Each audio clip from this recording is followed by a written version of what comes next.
নবীজি সাল্লাল্লাহু আলাইহি ওয়াসাল্লাম বিদায় হজের বক্তব্যের মধ্যে জানায় দিয়ে গেছেন, তারাকতু ফীকুম আমরাইন লান তাদিল্লু মা তামাসসাকতুম বিহিমা কিতাবাল্লাহি ওয়া সুন্নাত রাসূলি।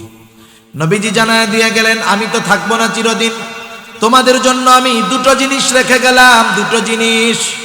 তারাকতু ফীকুম আমরাইন লান তাদিল্লু মা তামাসসাকতুম বিহিমা। নবীজি বলেন, দুটো জিনিস আমি তোমাদের জন্য রেখে গেলাম, লান তাদিল্লু, তোমরা কখনোই পথভ্রষ্ট হবে না, মা তামাসসাকতুম বিহিমা, ওই দুটো জিনিসকে তোমরা যদি আঁকড়ে ধরো। সেই দুটো জিনিস কি? কিতাবাল্লাহ ও সুন্নাত রাসূলি। একটা হলো আল্লাহর কিতাব, আর একটা হলো আল্লাহর রাসূলের সুন্নাহ। ওয়া উলাইকা হুমুল মুফলিহুন।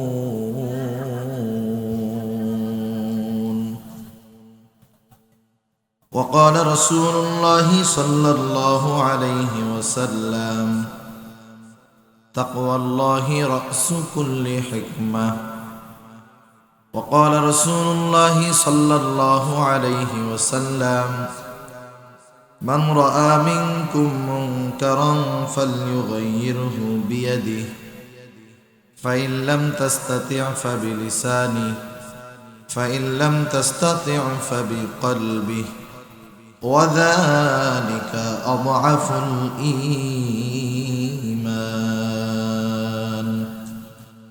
أو كما قال النبي صلى الله عليه وسلم صدق الله العلي العظيم وصدق رسوله النبي الكريم ونحن على ذلك من الشاهدين والشاكرين والحمد لله رب العالمين. سبحانك لا علم لنا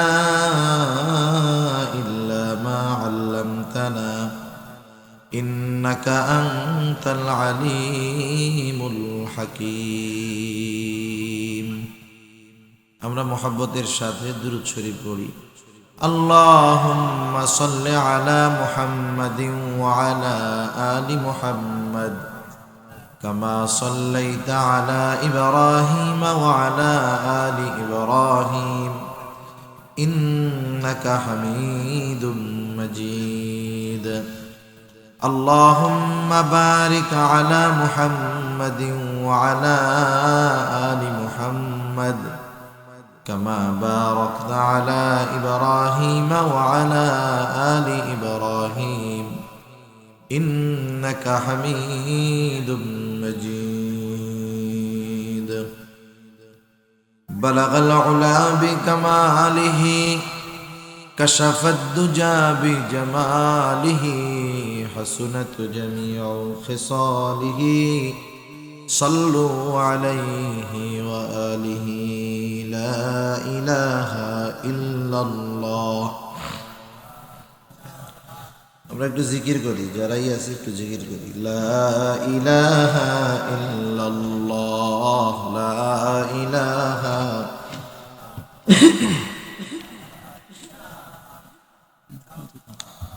লা ইলাহা ইল্লাল্লাহ, লা ইলাহা ইল্লাল্লাহ, লা ইলাহা ইল্লাল্লাহ, লা ইলাহা ইল্লাল্লাহ মুহাম্মাদুর রাসূলুল্লাহ সাল্লাল্লাহু আলাইহি ওয়াসাল্লাম। আলহামদুলিল্লাহ, ঐতিহ্যবাহী মৌলভীবাজার জেলার অন্তর্গত ধরকাপন একতা যুব সংস্থা এর উদ্যোগে আয়োজিত 26তম তাফসীরুল কোরআন মাহফিলের সমাপনী অধিবেশনের সম্মানিত শ্রদ্ধেয় সভাপতি আমন্ত্রিত উলামায়ে কেরাম, সামনে উপস্থিত মুরব্বিয়ানে কেরাম, সমবয়সী যুবক বন্ধু, স্নেহের ছোট ভাই এবং পর্দার অন্তরালে অবস্থানরত সম্মানিত শ্রদ্ধেয় মা ও বোন, দয়াময় আল্লাহ রব্বুল আলামিনের দরবারে অগণিত শুকর যে মহান মালিক আমাদের হায়াতে বরকত দিয়ে সুস্থ রেখে দীর্ঘ রাত পর্যন্ত উলামায়ে কেরামের জবান থেকে বহুত গুরুত্বপূর্ণ কথা শ্রবণ করবার, আমাকেও আপনাদের খেদমতে কিছু দ্বীনি কথা পেশ করার সুযোগ যে মহান মালিক দান করেছেন, সে মহান মনিবকে খুশি করার জন্য মহব্বতের সাথে জবান খুলে অন্তর থেকে আমরা একবার কালিমাতুশ শুকর পাঠ করি, আলহামদুলিল্লাহ। অগণিত দুরুদ ও সালাম সাইয়্যিদুল আম্বিয়া, আশরাফুল আম্বিয়া, খাতামুল আম্বিয়া, বিশ্বনবী, শেষ নবী, শ্রেষ্ঠ নবী মুহাম্মাদুর রাসূলুল্লাহ সাল্লাল্লাহু আলাইহি ওয়াসাল্লামের উপর। রাত 12টা পার হয়ে গেছে। আসলে এই সময় মাহফিল শেষ হয়ে যাওয়ার কথা ছিল। এরপরেও যেহেতু পোস্টারে নাম আছে, কথা বললেও বিপদ, না বললেও বিপদ। তা যাই হোক, না আসলেও আবার কর্তৃপক্ষ সমালোচনার মুখোমুখি হয়। তা আমি যেহেতু অনেক রাত, আমাকে কয়েকটি আয়াত নির্ধারণ করে দেওয়া হয়েছে। আমি সেই আয়াতগুলো থেকে আপনাদের খেদমতে সূরা আলে ইমরানের 4th পারার প্রথম দ্বিতীয় রুকু থেকে 3টা আয়াত তিলাওয়াত করেছি। যদিও পোস্টারে 103 এবং 4, কিন্তু আমি তিলাওয়াত করেছি 102, 3 এবং 4, এই 3টা আয়াত। আল্লাহ তাআলার কাছে তৌফিক চাই উক্ত আয়াতগুলো এবং হাদিসে কারিমাগুলোকে সামনে রেখে একেবারে অতি অল্প সময়ে কিছু কথা আল্লাহ তাআলা আমাকে আপনাদের খেদমতে বলার সুযোগ করে দেন, যে কথাগুলো আমাদের সবার দুনিয়া এবং আখিরাতের জন্য কল্যাণকর হয়। সকলে বলি আমিন। সম্মানিত উপস্থিতি, মানুষ দুইভাবে সফলতা অর্জন করে। কয়ভাবে? একটা হলো ব্যক্তিগতভাবে, একটা হলো ঐক্যবদ্ধ সামগ্রিকভাবে। ইসলামের মধ্যেও বিষয়টা এমন যে কেউ যদি ব্যক্তিগতভাবে সফলতা অর্জন করতে চায় এককভাবে, তার কিছু কোয়ালিটি দরকার। আবার কেউ যদি এমন কোনো বিষয়ে সফলতা অর্জন করতে চায় যেখানে একাকী ওই সফলতা অর্জন করা সম্ভব নয়, সেখানে ঐক্য দরকার। মূলত ইসলাম এবং মুসলমানদের সফলতার পেছনে দুইটা বিষয় থাকে। ব্যক্তিগত সফলতার পেছনে থাকে তাকওয়া, এবং সামগ্রিকভাবে সফলতার পেছনে যেই জিনিসটা কাজ করে সেটা হলো ঐক্য। কোরআনুল কারীমের যে আয়াতগুলো আমি আপনাদের খেদমতে তিলাওয়াত করলাম, উক্ত আয়াতগুলোর মধ্যে আল্লাহ সুবহানাহু ওয়া তাআলা এই বিষয়টাই বলছেন। সাথে সাথে যেই 3টা আয়াত তিলাওয়াত করেছি, প্রথম আয়াতের মধ্যে আল্লাহ তাআলা ব্যক্তিগত সফলতার কথা বলছেন। দ্বিতীয় আয়াতের ভিতরে ঐক্যের মাধ্যমে সামগ্রিক সফলতার কথা বলছেন। যদি তাকওয়া এবং ঐক্য থাকে, তাহলে সবচাইতে বড় কাজ কি করা যায়, আল্লাহ তাআলা এই রুকুর 3য় আয়াতে সেই কথাটাও আল্লাহ তাআলা বলছেন। আমি এই 3টা বিষয় একেবারে অল্প সময়, যেহেতু এই রাত আপনারা অনেক মানুষ ছিলেন, রাত ঠান্ডা, কুয়াশা পড়তেছে, কষ্ট করে যেহেতু বৈশা আছেন, কিছু গুরুত্বপূর্ণ কথা আমাদের আলোচনা করলে আমাদের সকলেরই ফায়দা হবে ইনশাআল্লাহ, ঠিক কিনা? তাই 3টি বিষয় একেবারে সামগ্রিকভাবে আমরা একেবারে স্বল্পভাবে অল্প কথার মাধ্যমে ইনশাআল্লাহ আলোচনার চেষ্টা করব। একটার সাথে আরেকটার জয়েন্ট আছে, যদি একটা বাদ যায় আরেকটা হবে না। কত সুন্দরভাবে আল্লাহ তাআলা আমাদেরকে এই বিষয়গুলো জানায় দিয়েছেন। আল্লাহ তাআলা প্রথমেই বলেন, ইয়া আইয়ুহাল্লাযীনা আমানুত্তাকুল্লাহ হাক্কা তুকাতিহি ওয়া লা তামুতুন্না ইল্লা ওয়া আনতুম মুসলিমুন। আল্লাহ রাব্বুল আলামিন বলেন, হে ঈমানদারেরা, তোমরা আল্লাহ তাআলাকে ভয় করো, ভয় করার মতো ভয় করো, যথাযথভাবে ভয় করো। আর আল্লাহ তাআলা এরপরে বলেন ওয়ালা তামুতুন্না ইল্লা ওয়া আনতুম মুসলিমুন। আল্লাহ তাআলা এই আয়াতের মধ্যে দুইটা জিনিস বললেন। এক নম্বরে বললেন, হে ঈমানদারেরা, দুনিয়ার মানুষকে আল্লাহ তাআলা সামগ্রিকভাবে বলেন নাই। কোরআনুল কারীমের মধ্যে অনেক জায়গায় আমরা দেখি আল্লাহ তাআলা সমগ্র মানব জাতিকে উদ্দেশ্য করে বলেন। যেমন এক জায়গায় আল্লাহ তাআলা বলেন ইয়া আইয়ুহান নাসু উবুদু রাব্বাকুম। এই আয়াতের মুখাতাব হলো সমগ্র মানুষ, কিন্তু এই আয়াতে আল্লাহ তাআলা সমগ্র মানুষকে উদ্দেশ্য করে কিছু বলেন নাই, বরং স্পেশাল ভাবে আল্লাহ রাব্বুল আলামিন ঈমানদারদেরকে উদ্দেশ্য করে বলেন, হে ঈমানদারেরা, ইয়া আইয়ুহাল্লাযীনা আমানুত্তাকুল্লাহ, তোমরা আল্লাহ তাআলাকে ভয় করো, ভয় করার মতো ভয় করো, যথাযথভাবে ভয় করো। তাহলে এই আয়াতে মুমিনদের প্রতি প্রথম নির্দেশ হলো তোমরা মুত্তাকি হও, তাকওয়াওয়ালা হও। দ্বিতীয় নির্দেশ আল্লাহ তাআলা বলেন ওয়ালা তামুতুন্না ইল্লা ওয়া আনতুম মুসলিমুন। আর তোমরা মুসলমান তথা পরিপূর্ণ আত্মসমর্পণকারী না হয়ে মৃত্যুবরণ করো না। একটার সাথে আরেকটার জয়েন্ট। বলেন তো, কেউ যদি তাকওয়াওয়ালা হতে চায়, ঈমানবিহীন মুত্তাকি হওয়া সম্ভব নাকি? তার মানে মুত্তাকি যদি হতে হয় ঈমানদার হতে হবে, ঈমানদারি হতে পারে মুত্তাকি। কারণ ঈমানদার পরিপূর্ণভাবে আল্লাহ তাআলার বিধিবিধানগুলো মেনে চলে।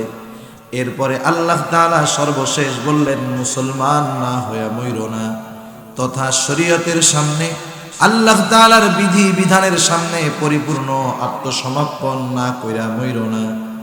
আর আল্লাহ তাআলার সামনে, আল্লাহ তাআলার বিধি বিধানের সামনে নিজেকে পূর্ণভাবে যে মিটায়া দিতে পারে সে হয় মুত্তাকি।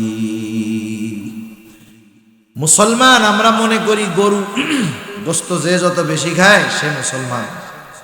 আমরা মনে করি খাতনা নিলেই মনে হয় মুসলমান। বিষয়টা এমন নয়, বরং প্রকৃত মুসলমান হওয়া সহজ। মুমিন তো ঈমান আনলো হয়ে গেল, কিন্তু প্রকৃত মুসলিম আল্লাহ তাআলার বিধি বিধানের সামনে নিজেকে মিটিয়ে দেওয়া। আল্লাহ তাআলা বলছেন হারাম, ওই হারামের মধ্যে যদি আমার সর্বোচ্চ স্বার্থ থাকে, আল্লাহ বলছেন হারাম, সাথে সাথে বাদ দেওয়া। আল্লাহ তাআলা বলছেন এটা করো, করলে আমার জীবনের ক্ষতি হতে পারে, সব কিছু বাদ দিয়ে আল্লাহর আদেশ মান্য করা, নিষেধ যেটা করছে সাথে সাথে সেটা থেকে বিরত থাকা, এটাই হলো প্রকৃত মুসলমান। সেজন্য মুত্তাকি মুসলমান হতে পারে। মুসলমান হতে হলে মুত্তাকি তাকওয়াওয়ালা হতে হয়। আর যে মুসলমান হলো, মুত্তাকি হলো, মুসলমান হলো, সেই হলো ব্যক্তিগতভাবে সফলতা অর্জন করল। আমি তাকওয়ার ফায়দা উপকারিতা এটা আমি বলা আমার উদ্দেশ্য নয়, বরং পরের আয়াতের সাথে সামঞ্জস্যতা থাকার কারণে আমি সংক্ষিপ্ত সার এই কথাটা বললাম যে ব্যক্তিগত জীবনে সফলতা অর্জন করার জন্য তাকওয়া লাগবেই লাগবে।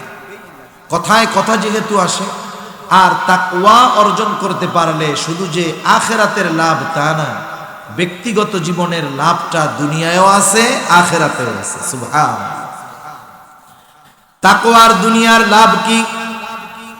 একটা আয়াতে আমি শুধু আপনাদের খেদমতে পেশ করি। আল্লাহ রাব্বুল আলামিন বলেন, যদি আমরা মুত্তাকি হতে পারি তাহলেই প্রকৃত মুসলিম। আর মুত্তাকি যদি হওয়া যায় লাভটা কি? আল্লাহ তাআলা বলেন ওয়া মান ইয়াত্তাকিল্লাহা ইয়াজআল লাহু মাখরাজা ওয়া ইয়ারযুকুহু মিন হাইথু লা ইয়াহতাসিব।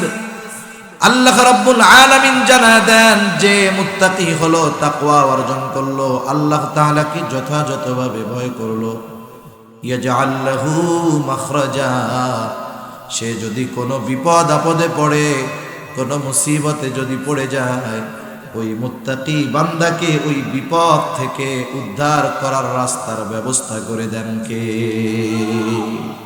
ইয়াজআল লাহু মাখরাজা, তার জন্য ওই বিপদ থেকে বের হওয়ার রাস্তা আল্লাহ তাআলা করে দেন দুনিয়ায়। শুধু তাই না, ওয়ায়ারযুকুহু মিন হাইথু লা ইয়াহতাসিব, আল্লাহ তাআলা এরপরে বলেন মুত্তাকি বান্দার রিজিকের কোনো চিন্তা নাই, টেনশন নাই। কারণ প্রকৃত মুসলিম হওয়ার কারণে, মুত্তাকি হওয়ার কারণে আল্লাহ তাআলা জানায় দেন, আল্লাহ তাআলা ওই বান্দার রিজিকের ব্যবস্থা এমন জায়গা থেকে করেন ওই বান্দা সেটা কল্পনাও করতে পারে না। দুনিয়াতে মানুষ তার ব্যক্তিগত জীবনে সফলতা অর্জনের বাধা হিসাবে অনেক সময় মনে করে আমার রুটি রুজি অর্জন করতে গিয়ে বিপদ আপদ মুসিবতে যদি পড়ি আমি আমার মঞ্জিলে গন্তব্যে পৌঁছাইতে বাধাগ্রস্ত হব। কিন্তু আল্লাহ তাআলা বললেন, বান্দা মুত্তাকি হয়ে যাও, আল্লাহকে যথাযথভাবে ভয় করো, তাহলে কি হবে? তুমি তোমার ব্যক্তিগত জীবনে দুনিয়াতেই সফলতা অর্জন করতে পারবা। সুবহানাল্লাহ।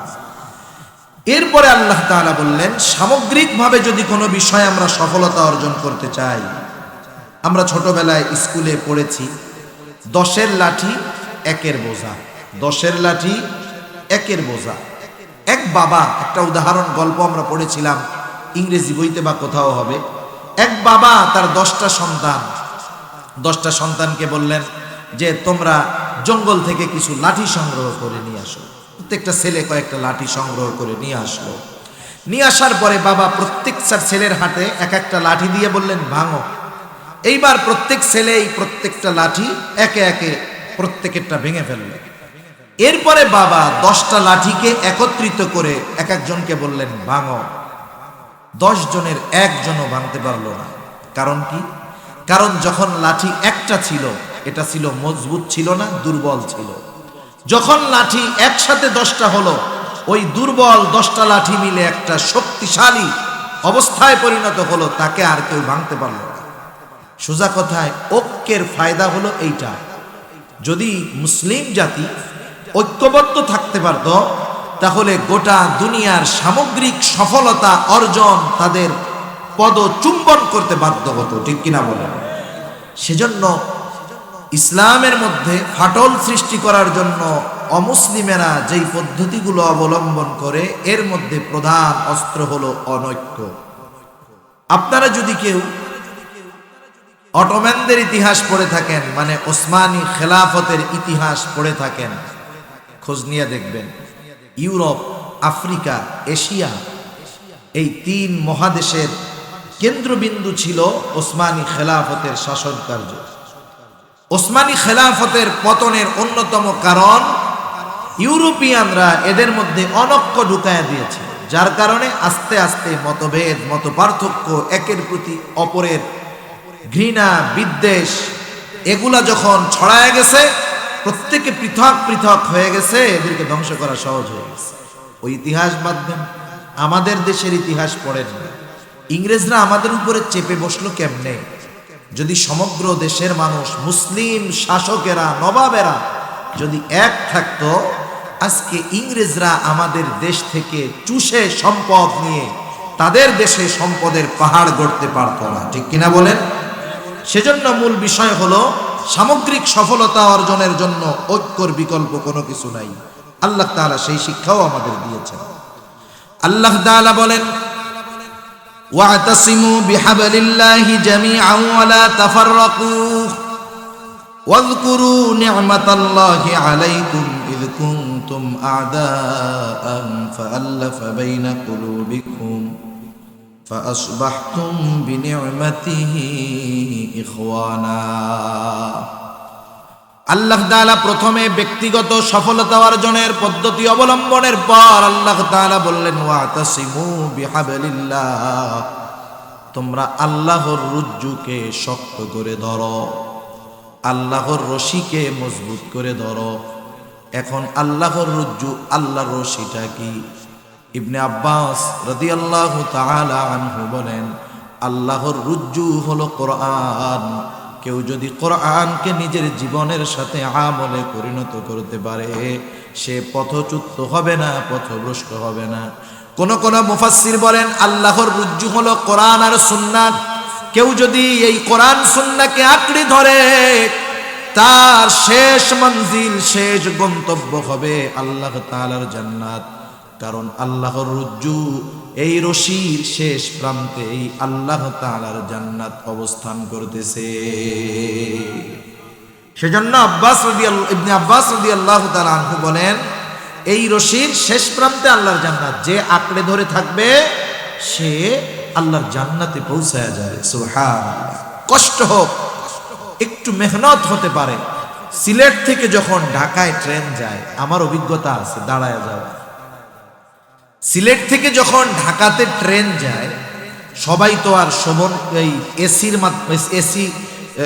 এসিতে সিট পায় না, সবাই তো আর ঘুমায় ঘুমায় যাইতে পারে না। কেউ এসিতে সিট পায়, কেউ নন এসিতে, কেউ ঘুমায়া যায়, কেউ নর্মাল চেয়ার কোসে, কেউ বা শোভনে চেয়ার কোস না নর্মাল সিটে, কেউ বা ঝুলে ঝুলে, কখনো কখনো কেউ বা ট্রেনের ছাদে চড়ে। ঠিক কিনা বলেন? যে অবস্থায় তার হোক না কেন, সে যদি ট্রেনের সাথে কোনো মতো ঝুলে লেগে থাকতে পারে, তার গন্তব্য ঢাকায় পৌঁছাতে পারবে কি পারবে না? কেউ একটু আসানের সাথে যাবে, কেউ একটু কষ্টের সাথে যাবে, কিন্তু ধরে রাখতে পারলে গন্তব্যে পৌঁছাবে আল্লাহ তাআলা যদি চায়। এজন্য নবীজি সাল্লাল্লাহু আলাইহি ওয়াসাল্লাম বিদায় হজের বক্তব্যের মধ্যে জানায় দিয়ে গেছেন, তারাকতু ফীকুম আমরাইন লান তাদিল্লু মা তামাসসাকতুম বিহিমা কিতাবাল্লাহি ওয়া সুন্নাত রাসূলি। নবীজি জানায় দিয়ে গেলেন, আমি তো থাকবো না চিরদিন, তোমাদের জন্য আমি দুটো জিনিস রেখে গেলাম, দুটো জিনিস। তারাকতু ফীকুম আমরাইন লান তাদিল্লু মা তামাসসাকতুম বিহিমা। নবীজি বলেন, দুটো জিনিস আমি তোমাদের জন্য রেখে গেলাম, লান তাদিল্লু, তোমরা কখনোই পথভ্রষ্ট হবে না, মা তামাসসাকতুম বিহিমা, ওই দুটো জিনিসকে তোমরা যদি আঁকড়ে ধরো। সেই দুটো জিনিস কি? কিতাবাল্লাহ ওয়া সুন্নাত রাসূলি। একটা হলো আল্লাহর কিতাব, আর একটা হলো আল্লাহর রাসূলের সুন্নাহ। এখন আসেন, ঐক্য যে হবে, ঐক্য কিসের ভিত্তিতে হবে? এখানে সেই ভিত্তি চলে আসছে। আপনি আমি যে একত্রিত হব, ঐক্য হব, ঐক্যবদ্ধ হব, কোন কোন বিষয়ের কারণে অনৈক্য হবে আর কোন বিষয়ের ভিত্তিতে ঐক্য হবে, এটার স্পষ্ট কথা এই আয়াত এবং তাফসীরের মধ্যে আসছে। তার মানে মুসলমানদের ঐক্য হবে কোরআন এবং সুন্নাহর ভিত্তিতে। কিসের ভিত্তিতে? কোরআন সুন্নাহর ভিত্তিতে। স্বাভাবিক সাধারণ মত পার্থক্য থাকতেই পারে, মাসালাগত বিষয়ে মত পার্থক্য থাকতে পারে, যদি আকীদাগত বিষয়ে কোনো মত পার্থক্য না থাকে। যেই আকীদা আমাদের ঈমানের জন্য সাংঘর্ষিক, যেই বিশ্বাস ঈমানকে বিনষ্ট করে দেয়, এমন কোন বিষয় যদি না হয়, বাকি যত বিষয় থাক, একজন হাত বুকে বাঁধে, একজন নিচে বাঁধে, একজন বাঁধেই না, একজন জোরে আমিন বলে, একজন জোরে আমিন বলে না। বলেন তো, চারো মাযহাবের মধ্যে এই ধরনের আমল আছে না নাই? আমরা যদি দ্বীনের খাতিরে হলেও এসব বিষয়ের মতানৈক্য বাদ দিয়ে, দ্বীনের খাতিরে হলেও যদি আমরা এই ছোটখাটো মাসলা মাসাইল গুলোকে একটু সহনীয় পর্যায়ে মনে করে এক ও নেক ও এক হতাম, আজকে বাংলাদেশে কোমলমতি শিশুদেরকে নাস্তিক্যবাদের শিক্ষা প্রকাশ্যভাবে দিতে পারতো না। একটু চিন্তা করে দেখেন, আজকে আমাদের দেশে যত মাসলাকের, যত মতাদর্শের লোক আছে, সবাই কিন্তু তার তার জায়গা থেকে প্রতিবাদ করতেছে। এই বিষয়টা কিন্তু ছোটখাটো বিষয় নয়। আপনারা মনে করতে পারেন যে প্রায় হুজুরি দেখি আজকে শুধুমাত্র এই বইয়ের ব্যাপারে, পাঠ্যপুস্তকের ব্যাপারে কথা বলে। বিষয়টা কিন্তু ছোট নয়, কারণ এই শিক্ষা অর্জন করেই আপনার সন্তান হয়তো নাস্তিক্যবাদের পথে অনেক দূরে গিয়ে যাবে। ঠিক কিনা বলেন? কারণ বইতে যেটা দেওয়া আছে ওটা প্রমাণ করার জন্য শিক্ষকও তো তাকে চেষ্টা করবে, তার পেছনে মেহনত করবে। সেজন্য আজকে যদি সব মতের, সব মতাদর্শের, কে কোন রাজনৈতিক দল, কে কোন পীরের মুরিদ, এগুলো দেখা বাদ দিয়ে যাদের আকীদাগত বিষয়গুলো ঠিক আছে, ছোটখাটো বিষয়গুলোকে পেছনে ফেলে এক হয়ে যদি আজকে আমরা প্রতিবাদ করতাম, আমার দৃঢ় বিশ্বাস এক সপ্তাহ লাগতো না এই পাঠ্যপুস্তক সংশোধন করে 92% মুসলমানের চাহিদা অনুযায়ী শিক্ষা ব্যবস্থা চালু করা হতো, ঠিক কিনা বলে? কিন্তু আলাদা আলাদা জায়গা থেকে আমরা বলি, সেজন্য কোনো লাভ হয় না। আলাদা আলাদা জায়গা থেকে আমরা বলি, আমার ব্যানার একটা, আরেকজনের ব্যানার আরেকটা, ওরা বুঝে। ওরা 15 জায়গা থেকে যতই লাফাক, ওরা কখনো একত্রিত হয়ে আমাদের উপরে আসবে না। 10 জন আন্দোলন করতেছে একই ইস্যু, ওই গ্রুপ মায়ের খাইলে আমরা আগাই না। আরে ওরা খাইতেছে, আমাকে কি? ওই লাঠি যখন আমার উপরে আসবে তখন ওরা বলবে ওদেরকে পিটাইতেছে, আমাদের কি, আমাদের অসুবিধা কি? আজকে গোটা দুনিয়ায় মুসলমান শুধুমাত্র অনৈক্যের কারণে আজকে আমরা পিছিয়ে আছি। মুসলমান সংখ্যায় কম নয়, মুসলমান অর্থনৈতিকভাবে দুর্বল নয়, মুসলমান ক্ষমতার দিক দিয়েও দুর্বল নয়। দুর্বল একটাই, কোরআন এবং সুন্নাহকে আমাদের মূল নীতি বানিয়ে আমরা যদি সবাই একত্রিত হতাম তাহলে সামগ্রিক সফলতা আমাদের পদচুম্বন করতে বাধ্য হতো, ঠিক কিনা বলেন? আল্লাহ তাআলা সেজন্য জানায় দিলেন, ওয়াতাসিমু বিহাবলিল্লাহি জামিআন ওয়া লা তাফাররাকু। আল্লাহ রাব্বুল আলামিন বলেন, তোমরা আল্লাহর রুজুকে শক্ত করে ধরো এবং তোমরা বিভক্ত হইও না, পৃথক হইও না। তাহলে আল্লাহর রুজু হলো কোরআন এবং হাদিস।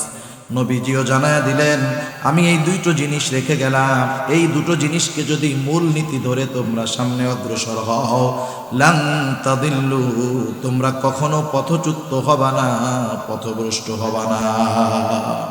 আবার আল্লাহ তাআলা জানায় দিলেন, ও মুসলমানেরা, তোমরা তো এক উম্মাহ, উম্মাতুন ওয়াহিদা, এক উম্মাহ, এক উম্মাহ, এক জাতি।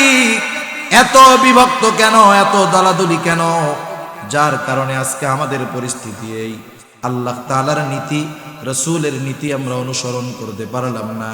রাসূলের নীতি যদি ধরতাম পথভ্রষ্ট হইতাম না। আল্লাহ তাআলা বললেন, বান্দা তোমরা আল্লাহর রুজু শক্ত করে ধরো। মুফাসসিরিনে কেরাম বলেন, কোরআন সুন্নাহকে আঁকড়ে ধরো। আর আল্লাহ তাআলা বললেন, পৃথক হয়েও না। তার মানে এই দুটো জিনিসকে সামনে রেখে যদি আমরা ঐক্য হতে পারি তাহলে আমাদের মধ্যে শয়তান আর বিভক্তি ঘটাতে পারবে না। কিন্তু আমাদের অনৈক্য, ঐক্য এই দুটাকে কেন্দ্র করে নয়। আমাদের অনৈক্য কেন? একজন জোরে আমিন কয়, আমি আস্তে কই, এটা নিয়ে আমাদের অনৈক্য। অমক পীরের মুরিদ জোরে জিকির করে কেন, আমার পীর আস্তে করে, এটা নিয়ে আমাদের অনৈক্য। এই যে এই বিষয়গুলোকে আমরা ঐক্য অনৈক্যের মূলনীতি বানানোর কারণে আসল বিষয়ের খোঁজ থাকে না। সেজন্য আপনারা যে কয়জন আছেন মিডিয়ায় যারা শুনবেন, অনুরোধ থাকবে, আমাদের বিভক্তি আর ঐক্যর মূলনীতি হবে কোরআন সুন্নাহ। তাইলে দেখবেন অনেক মানুষ আমরা একই প্ল্যাটফর্মে আসতে পারবো।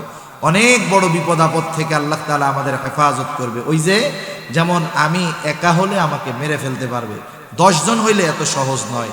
ওই যে চরমনায়ের বিশ্বাস হুজুর একটা কথা বলছে, আমি যদিও কোনো দল টল করি না, ওনার কথাটা আমার ভালো লাগছে।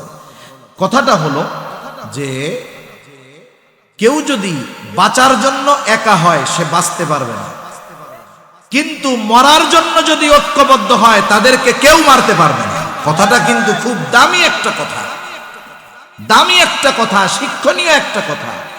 যেই কথার দিকে, যেই নীতির দিকে আল্লাহ তাআলা আমাদেরকে আহ্বান করেছেন। আল্লাহ রাব্বুল আলামিন সেজন্য বললেন, বান্দা ওয়ালা তাফাররাকু।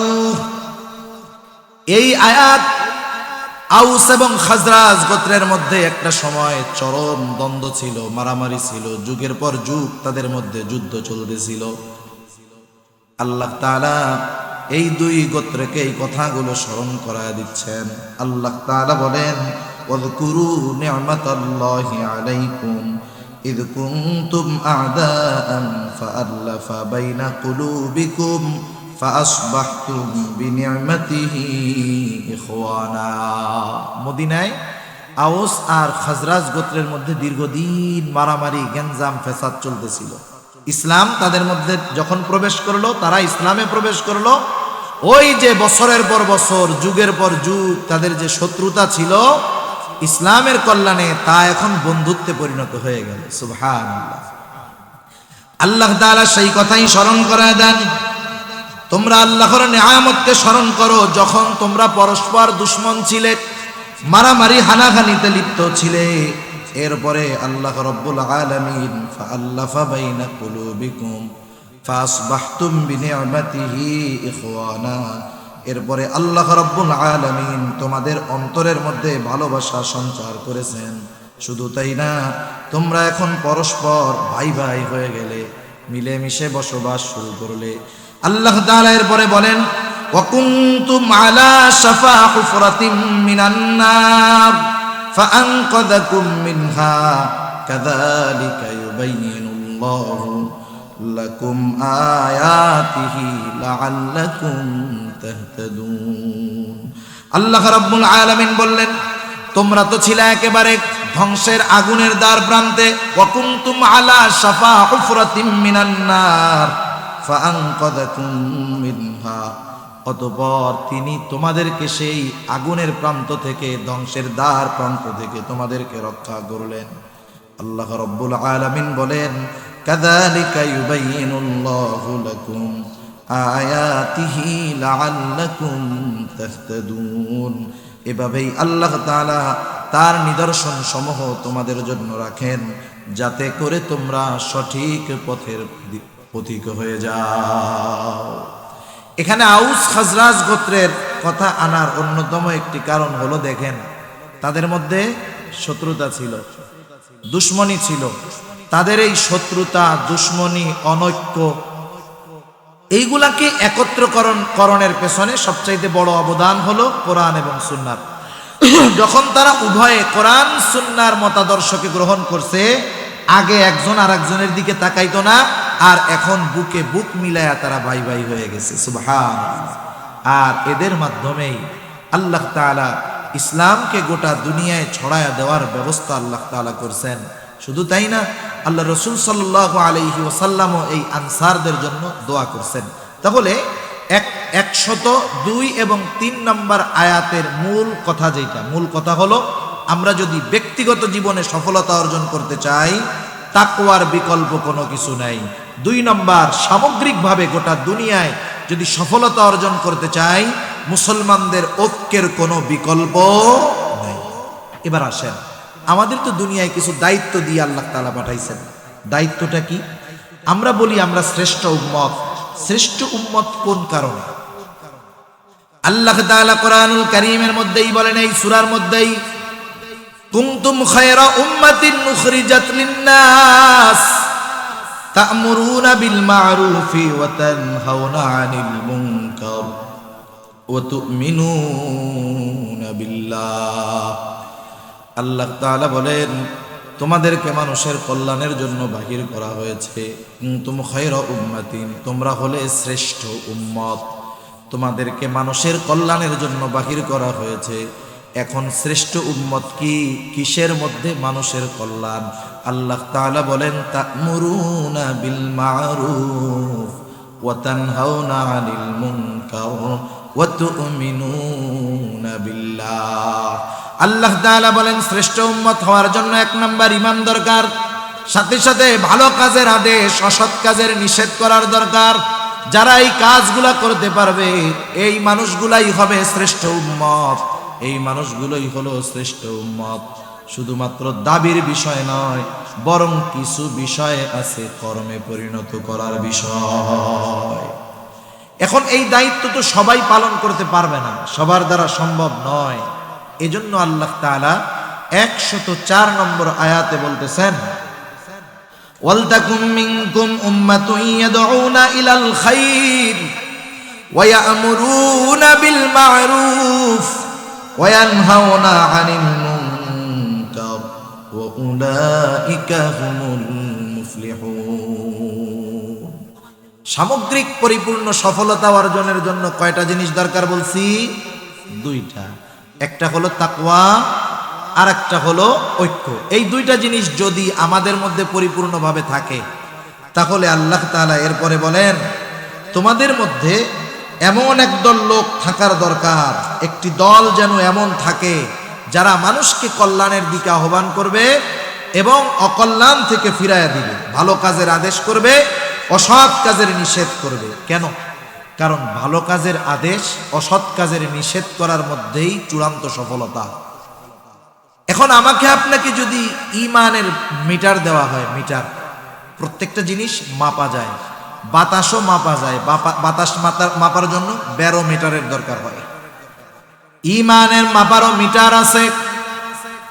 রাসূল আকরাম সাল্লাল্লাহু আলাইহি ওয়াসাল্লাম বলেন, মান রাআ মিনকুম মুনকারান ফালইয়ুগাইয়িরহু বিয়াদিহি ফাইন লাম তাসতাতি' ফাবিলিসানিহি ফাইন লাম তাসতাতি' ফাবিকলবিহি ওয়া যালিকা আযআফুল ঈমান। নবীজি বলেন, তোমাদের মধ্যে কেউ যখন কোনো অন্যায় দেখবে, অপরাধ দেখবে, মান রাআ মিনকুম মুনকারা, আল্লাহর আদেশ কি, তা'মুরুনা বিল মা'রুফ ওয়া তানহাউনা আনিল মুনকার, ভালো কাজে আদেশ, অসৎ কাজে বাধা। এখন অসৎ কাজে বাধার উসুলটা কি, নিয়মটা কি, এই হাদিসের মধ্যে নবীজি জানায় দেন। অসৎ কাজে বাধা দেওয়ার সাথে ঈমানের সম্পর্ক আছে। কার কতটুকু ঈমান, কার ঈমানের হালত কেমন আমরা নিজেরাই ভাবতে পারবো। ভালো কাজে আদেশ, অসৎ কাজে নিষেধ করার মাধ্যমে। নবীজি বললেন, মান রাআ মিনকুম মুনকারা, তোমাদের মধ্যে যখন কেউ কোনো অন্যায় দেখবে, তার প্রতি প্রথম দায়িত্ব হলো ফালইয়ুগাইয়িরহু বিয়াদিহি, এক নাম্বার দায়িত্ব, সে সেই কাজটাকে হাতের দ্বারা বদল করে দিবে, থামায়া দিবে না, বদল করে দিবে। আপনারা জানেন অনেক সময় নদীর গতিপথ পাল্টায়া দেওয়া হয়। নদী এক পথে চলতেছে, এক সাইডে কাইটা ওই স্রোতের চাপ যখন ওইদিকে দেয়, নদীর গতিপথ পাল্টে যায়। এক নাম্বার ইমানদার, যে পরিপূর্ণ ইমানদার যার মধ্যে আছে, তার এই কাজের দ্বারা কি করবে, সে প্রথমে ভালো খারাপ কাজ হইতেছে বাধা প্রদান করবে। যার এটার ক্ষমতা আছে, শুধু বাধা দিবে না, ওই ভালো কাজটা, খারাপ কাজটাকে বন্ধ করে ভালো কাজে রূপান্তর করে দিবে। মনে করেন একটা গোনার অনুষ্ঠান হইতেছে, যাত্রা হইতেছে, অশ্লীল নাচ গানের আয়োজন হইতেছে, এই জায়গায় সবাই গিয়ে ঠেকাতে পারবে না, সম্ভব নয়। ইমাম সাহেব মসজিদে ওয়াজ করতে পারবে আপনার যে এটা খারাপ কাজ, কিন্তু ওইখানে গিয়ে বাধা দেওয়ার মতো ক্ষমতা তার নাই, আল্লাহ তার দেয় নাই, তার জীবন নাশের আশঙ্কা আছে। কিন্তু বলেন তো, এই এলাকার সবচাইতে পাওয়ারফুল ব্যক্তি যিনি, এই এলাকার কর্ণধার যিনি, তার এই মন্দ কাজ বন্ধ করার ক্ষমতা আছে না নাই? যদি ইমানদার হয়ে থাকে, ইমানের দাবি হলো এই কাজ বন্ধ করো, প্রথম ওইখানে ভালো একটা কাজ চালু করো, ওই তো গান, ওয়াজ মাহফিল দাও, খারাপটাকে ভালো দ্বারা বদল করে দিতে হবে, ফালইয়ুগাইয়িরহু বিয়াদিহি, পরিবর্তন করে দিতে হবে, শুধু থামায়া দিলে হবে না। এটা হলো আপার ক্লাসের ইমান। এখন এটার অ্যাবিলিটি আমার আপনার নাই। যারা আয়োজন করছে বড় ক্ষমতাধর ক্যাডার, বাধা দিতে গেলে জীবন না, সব কিছু শেষ হয়ে যাওয়ার আশঙ্কা। আল্লাহ তাআলা এটা আমার উপরে চাপায়া দেয় নাই। নবীজি জানায়া দিলেন, ফাইন লাম তাসতাতি' ফাবিলিসানি, তুমি এখন ওইটার ব্যাপারে অক্ষম, বাধা দিতে গেলে জীবন নাশের আশঙ্কা, পরিবর্তন করতে পারবা না, ওই ব্যাপারে তুমি যদি অক্ষম হও, ফাইন লাম তাসতাতি' ফাবিলিসানি, তুমি তাহলে এইটার বাধা জবানের মাধ্যমে দিবা, জবান দিয়ে বাধা দিবা। সবাই তো আর সব ধরনের বাধা দিতে পারবে না। জবান দিয়ে নসিহত করেও বাধা দেওয়া যায়, আদেশ করেও বাধা দেওয়া যায়। অবস্থা বুঝতে হবে, স্থানকাল পাত্র বুঝে আমরা বলবো, ভাই দেখেন এই কাজটা কইরেন না, এটা হারাম কাজ, গুনার কাজ, একদিন মরতে হবে, এটা কইরেন না। আমি মুখ দিয়ে বলার ক্ষমতা রাখি, এতটুকু বললাম, দায়িত্ব আমার পালন হলো। এখন হাত দিয়ে বাধা দিয়ে পরিবর্তনের ক্ষমতা নাই। জবান দিয়েও যদি বাধা দিতে যাই, বিপদ। অনেক জায়গায় হয়, আফসোসের কথা, কিছুদিন আগে দেখলাম ঘটনা, সরকার মাদকের বিরুদ্ধে জিরো টলারেন্স, মানে কোনো ছাড় নাই। মসজিদের মধ্যে একজন ইমাম মাদকের বিরুদ্ধে কথা বলার কারণে তাকে ছুরিকাঘাত করা হলো, জীবন নাশের আশঙ্কা হয়ে গেছে শুধু জবান দিয়ে বলার কারণে। এই রকম অনেক ঘটনা সমাজের মধ্যে ঘটে। খারাপ কাজ করে বললে তার উপরে অত্যাচার আসে, জুলুম আসে, জীবন নাশের আশঙ্কা হয়ে দাঁড়ায়। এখন যদি মুখ দিয়ে বলতে গেলে, বাধা দিতে গেলেও বিপদের আশঙ্কা। নবীজি বলেন, ফাইন লাম তাসতাতি' ফাবিলিসানি, তুমি যদি ওই ব্যাপারেও অক্ষম হও, তাহলে তুমি কি করবা, ফাইন লাম তাসতাতি' ফাবিকলবি, তাহলে তুমি অন্তরের দ্বারা ওই বিষয়টাকে ঘৃণা করো। নবীজি বলেন ওয়াযালিকা আযআফুল ঈমান, আর এটাই হলো ঈমানের একেবারে সর্বনিম্ন স্তর, একেবারে দুর্বল ঈমানের পরিচয়। এটাও তো আমাদের সমাজে অনেক ক্ষেত্রে নাই। আমি যে একজন মন্দ কাজ করে ঘৃণা করতেছি, এটাও আমাদের মধ্যে নাই। মনে রাখবেন, এক জায়গায় একটা অপরাধ হইতেছে, গোনা হইতেছে। মনে করেন আপনার এলাকায় একটা পাপ, সামগ্রিকভাবে একটা গোনা হচ্ছে, আপনিও ওই এলাকার মধ্যে আছেন, কিন্তু বাধা দেওয়ার ক্ষমতা আপনার আমার নাই। আল্লাহ তাআলার কাছে বলা, আল্লাহ আমি তো অপারগ, আমার মন চায়, আমার যদি সামর্থ্য থাকতো আমি এই কাজের বাধা দিতাম আল্লাহ, কিন্তু আমার তো ক্ষমতা নাই, পারলাম না। আল্লাহ আপনি আমার অপারগতাকে ক্ষমা করে দেন আল্লাহ।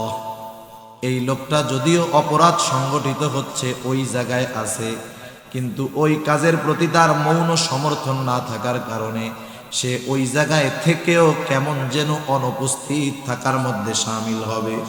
অপরাধ চলতেছে আপনার এলাকায় আছে, সৌদি আরবে একবারে উমরা করতে গেছে, এখান থেকে ফোন দিয়ে জানানো হলো, ভাই আমরা তো একটা গানের আয়োজন করতেছি, আপনি কি করেন? উনি ওই জায়গায় তাওয়াফ করতেছে আর বলতেছে হ্যাঁ কর। উনি এইখানে উপস্থিত নাই, আছে ভিন দেশে, কিন্তু এই পাপ কাজের সমর্থন দেওয়ার কারণে তিনি কেমন যেন এই পাপীদের মধ্যে অন্তর্ভুক্ত হবেন। সেই জন্য জীবনে পরিস্থিতি অনেক আসতে পারে এমন, বাধা দিতে পারবো না, হাত দিয়েও পারবো না, মুখ দিয়েও বলতে পারবো না। অপরাধ যখন কোথাও সংগঠিত হবে, নিজের অপারগতা স্বীকার করে আল্লাহ তাআলার কাছে ক্ষমা চাইব। আশা করা যায় এতেও ঈমানের বাতিটা হয়তো নিভু নিভু করে হলেও জ্বলতে থাকবে। আর যদি এমন হয় বাধা দেওয়া বহুদূর, ঘৃণা বহুদূর, আমিও নিজে যাই হাজির, তাহলে কি হলো বলেন তো? বাকি যেটুক নিবু নিবু ছিল ওইটুকুও শেষ। সেজন্য আমাদের ঈমানের মিটার আমাদের বুঝতে হবে। তাহলে যে কথার থেকে গেলাম, আল্লাহ রাব্বুল আলামিন জানায় দিলেন তোমাদের মধ্য থেকে এমন একটা দল থাকার দরকার যারা ভালো কাজের আদেশ করবে, অসৎ কাজের নিষেধ করবে। এখন বলেন তো, যেই দল এই দায়িত্ব নিজেদের কাঁধে নিয়ে ভালো কাজের আদেশ অসৎ কাজের নিষেধ করে, বিপদ আছে না নাই?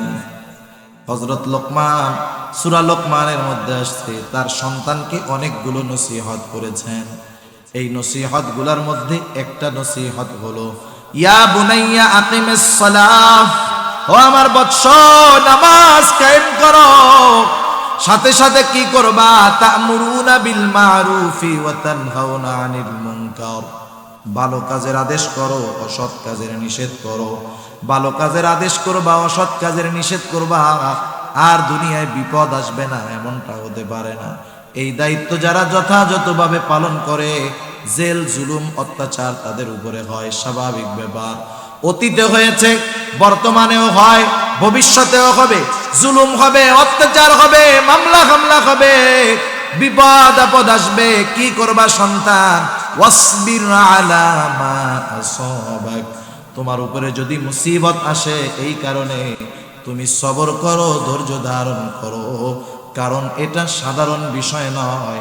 ইন্না যালিকা মিন আজমিল উমুর, এটা বিশাল বড় এক ব্যাপার যে ভালো কাজের আদেশ করলাম, অসৎ কাজের নিষেধ করলাম, বিপদ আপদ আসলো, সবরের উপরে থাকা এটা ছোটখাটো বিষয় নয়, অনেক বড় ব্যাপার। এজন্যই আল্লাহ তাআলা এই আয়াতের শেষের দিকে জানায়া দিলেন, তোমাদের মধ্যে একটা দল থাকা দরকার যারা ভালো কাজের আদেশ করবে, অসৎ কাজের নিষেধ করবে।